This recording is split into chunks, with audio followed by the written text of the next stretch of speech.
bien, bonjour à tout le monde. Aujourd'hui, nous allons boire la concurrence de la configuration PC pour 1000 euros. Alors, nous commençons avec la Gigabyte B550 Eagle Wi-Fi 6 pour 117 euros. Donc, très bonne carte mère, hein. Comme on le voit, c'est de la Wi-Fi 6. Donc, ce sera très intéressant pour les Ryzen 5000 et peut-être voire même vos Ryzen 3000.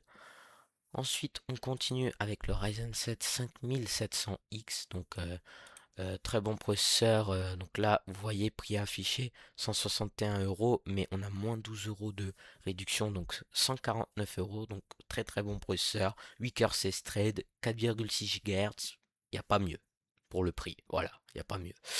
Ensuite, pour la RAM, c'est compliqué en ce moment, mais on peut se procurer des NetAC en DDR4 2 x 8 Go 3200 MHz, CL16, donc 113 euros moins 12, 101 euros avec les réductions.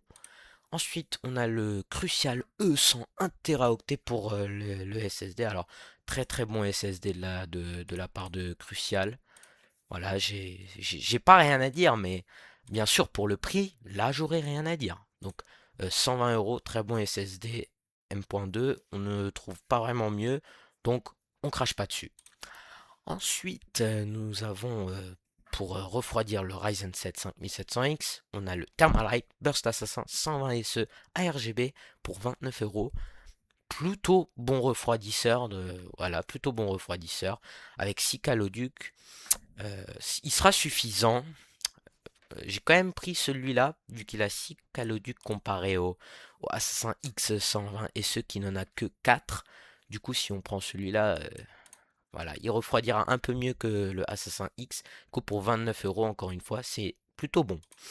Ensuite, pour la carte graphique, on a l'AMD XFX Radeon RX 9060 XT 16 Go de VRAM. Très très bonne carte graphique, hein. Là, encore une fois, j'ai rien à dire, hein, de chez PC Componentes. Donc, comme vous voyez, donc deux ventilos, modèle XFX, très bon pour 390 euros.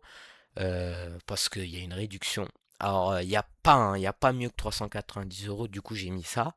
Parce que tous les RX 9060 XT sont à plus de 400 euros en ce moment. Et elles vont jusqu'à plus de 500, 550 euros, c'est horrible. Mais celle-là à 390, ou même tout autre modèle en dessous de 400 euros, ce sera toujours très bien.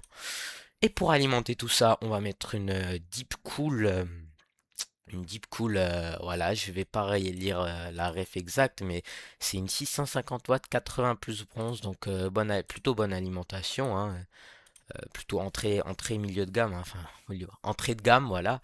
Donc 50 euros, c'est correct. Encore une fois, le concurrent direct de la MSI Mag A650BN.